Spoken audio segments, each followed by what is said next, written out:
Hey everybody, welcome to Alaska Raceway Parks Track Talk. I'm your host Michelle, and thank you for tuning in today, whether you're watching on Facebook or on YouTube. I appreciate it, and thanks for liking and sharing and watching us later on whenever that fits your schedule. We appreciate everybody being part of the Alaska Raceway Park Track family all across the globe. So you guys rock, and thanks for tuning in. Today we've got a couple things. First thing is that the Iditarod was won today by Joe Reddington Sr.'s grandson, which was kind of rad. But keep an eye on the rest of the Iditarod, because one of our Legends racers, Nick Petit, is bib number 9, and he's currently sitting in 17th place, but he is headed to Nome and should probably be there, I don't know, sometime today or very, very early tomorrow morning. So if you're interested, you can look it up online at iditarod.com and check that out and follow along and see how he's doing. He's also got a website that's Team Pettit Racing, and you can check him out and see all the stuff, the cool things that he's got going with his dogs and the trip and the whole thing. So the next thing that I wanted to talk to you guys about is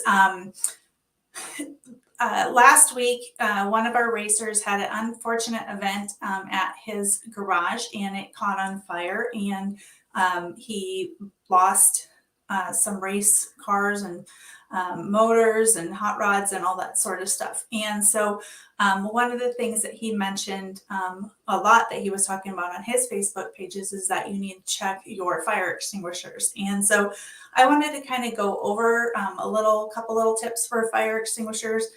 Just because you have them in your shop doesn't mean that they're going to work when you need them to. So the first thing to check is to make sure that you can actually get to your fire extinguishers. They need to be mounted someplace where they're easily accessible. They're not covered up by a bunch of stuff. So check that out. Make sure that you can get to them. It's good to secure them to the wall or, in places where they're highly visible. The next thing, and I even brought a little prop in here, so check this out.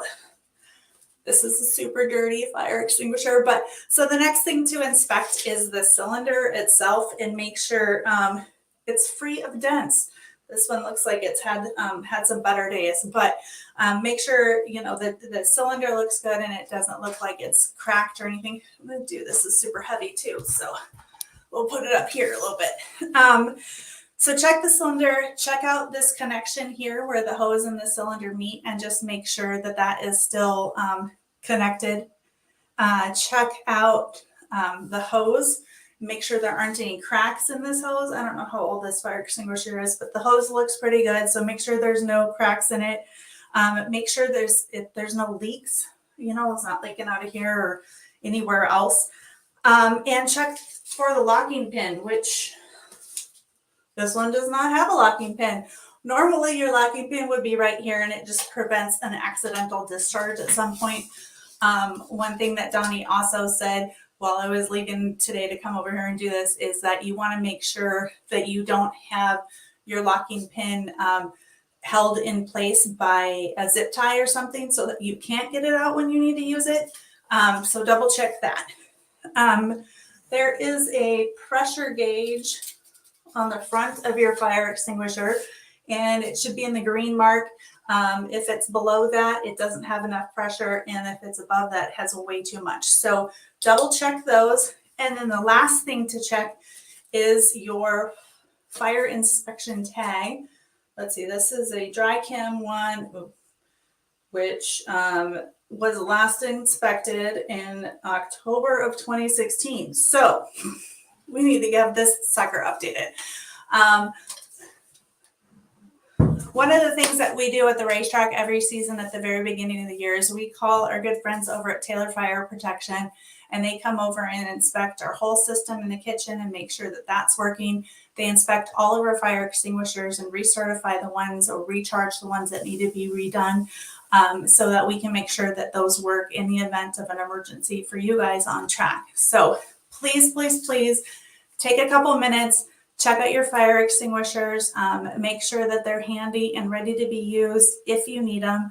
That goes for the ones in your shop and in your house. So check all those things out.